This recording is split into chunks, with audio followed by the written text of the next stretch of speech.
another one that has split us. Sea Eagles, Sharks, off the top of my head. Let me just double check. Yep, I've gone Manly, you've gone Sharks. Me and you must have watched two very different games last week.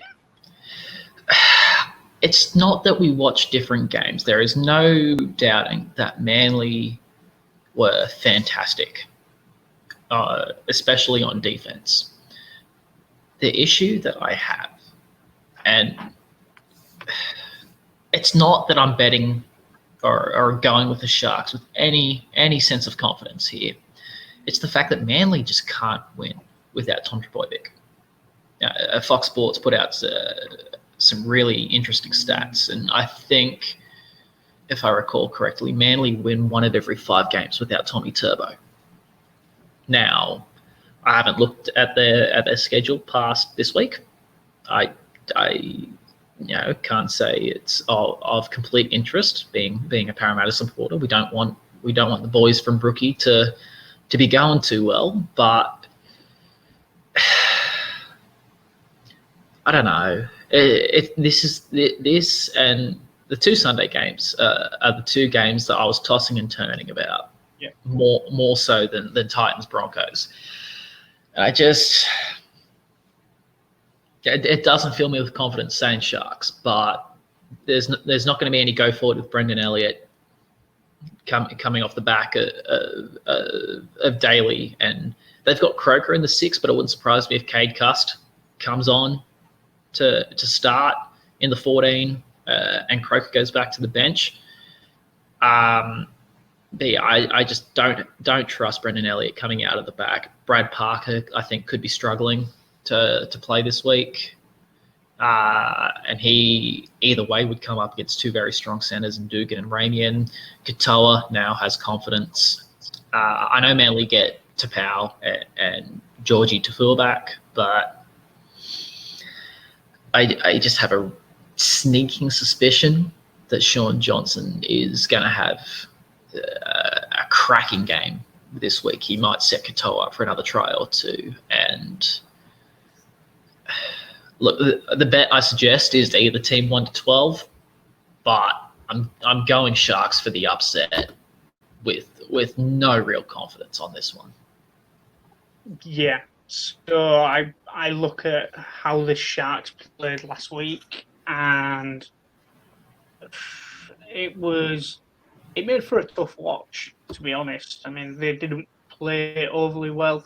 I get that they had to reshuffle their back line a little bit with Moylan going off after that horror show car crash that he got involved in. But it was... I'm the same as you. I can't look at the Sharks and go, this is my winner this week. I think you look at the Seagulls last week, really gutsy performance. I mean, we did as good as written them off last week, saying that they didn't have the quality on the bench and it'd be a runaway in the last 20 minutes. Yep. But they've started to get some of that quality back now. Sirenen, huge game last week. I thought he was absolutely incredible. Tapau coming back from 2 weeks off. Georgie Tafua.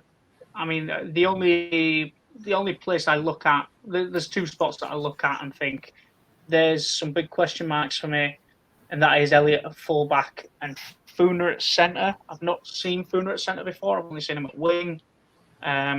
So I don't know how he'll go, especially inside Garrick, who's not the strongest defender. But I'd fancy Manly in this one, just based on how the Sharks have played recently. I mean, they've not been brilliant. I mean, last week Johnson did find a bit of a running game, and you've got to say it made the Sharks look a little more dangerous, especially when he ran the ball in the first 5 minutes. You thought, oh, here we go, this could be something.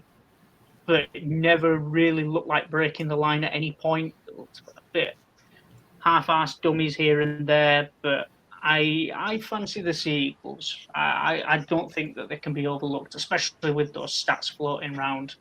I mean, you hear everyone mention the Cowboys, Tamalolo, he carries, look at their win-loss ratio without him.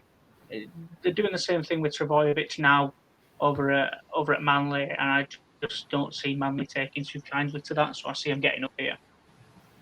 Yeah, it's the more you talk about it, the more I'm starting to regret my bet. But I'm going to hold strong on this one. I'm going to hold strong and say Cronulla.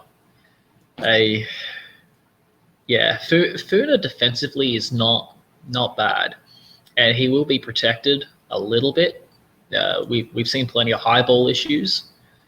Garrick generally is pretty good in the air, but if Johnson and Townsend and even Moylan get that right kick, where it's just going to just split wing and center, or go wing and second row, center and second row. Sorry, you could see.